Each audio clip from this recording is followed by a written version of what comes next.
Ha? Lahat po naglalakad-gilid po. Wala pong tatawid daw, wala pong gigitna kapag may sasakyan.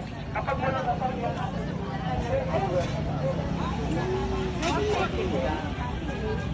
Andito kami ngayon kung saan kami namimili ng mga mumurahin na na paninda. Tulad ng mga damit. Kung ano pang gusto mong kailangan sa bahay. Tuwing Biyernes ng umaga to. Dito sa amin sa Pampanga. Guys, ayaw niya akong bigyan ng discount nito ni ate, oh. 160. Tinatawad ko ng 100. Ayaw niya, guys. Ano ba yan?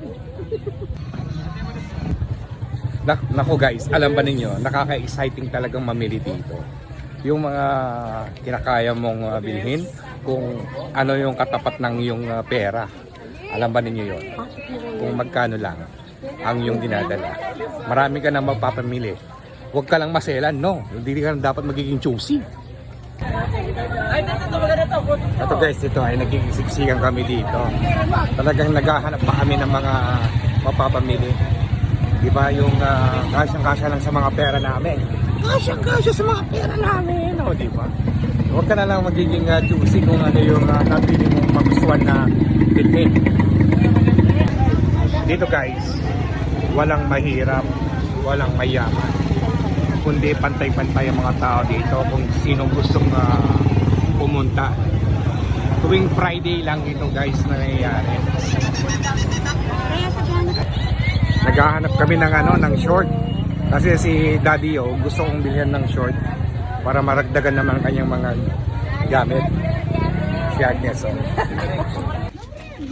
Talagang papasukan namin ng kalooban nito. Kasi last time binili ako ng short ni Agnes. Napakaganda nung texture ng short, yung quality. Eto, talaga nakaka-enjoy guys mamili dito. Ayan, dito namili si Agnes. Sa store na to. Size 36. Guys, talagang matindi akong humingi ng discount, ano? Kagad 50%. Ayan, pili-pili ka na ng mga kulay-kulay guys. So, tignan nyo kung anong gusto. Ate, shoutout nga ate. Shout out. Shoutout te.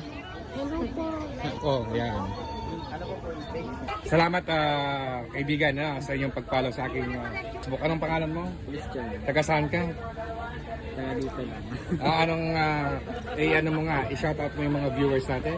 Shoutout Followers? po sa mga followers ni Ni Kuya. Jonathan. Ano yung followers? Anong pangalan mo? Christian. Si Christian guys, no? Dito lang yan sa may apo, dito sa may amin, dito sa Angeles, Pampanga. Tuwing Friday lang itong nangyayari, kaya choosy ka pa kung mamili ka dito, di ba guys? At hindi lang yun guys, dito, ang ganitong mga paninda, wala sa abroad to guys, kaya tuwing nauwi ako ng Pilipinas talaga dito ako namimili. Hindi naman ako maselan eh. Guys, nagkatrabaho na ako dito. Subukan ko kung paano magbenta ng ganito. Sari na ko po, mura-mura mo po ini. Talagang subok po. Subok ito. Matibay. Ayan. Hindi po kayo magsisisi kung yan ang binili nyong na to. Mga short. Oh, ayan oh. Tuwang-tuwa si ate oh. Sa 200 lang. Di ba? At tingnan niyo yung tawa niya sa ilalim ng ilong oh. Wala akong bumili, binigay sa akin 250. Buri ko tapos. Guys, talagang nag-i-enjoy kami mamalengke. Tingnan si Agnes. Talagang handang-handa siya, di ba? Parang ay may tao. Nako guys, talagang nag-i-enjoy lang. Dito pa. Ngayon ay naghahanap kami ng ng papaya at ng puso ng saging, guys. At yung pinabibili ni Mami Yo. Hanggang mamayang hapon dito, dadami din yung mga tao dito. Hanggang gabi. Hanggang gabi, no?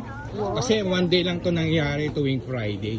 Wow. During Friday lang talaga nangyayari itong apo. Yan naman yan ang pamaglaan. Bibili kami ng papaya sa mga yung mga Aita. Kasi sila ang nagtitinda ng ganito. Kaya doon na lang kami bibili para makatulong din. Di ba?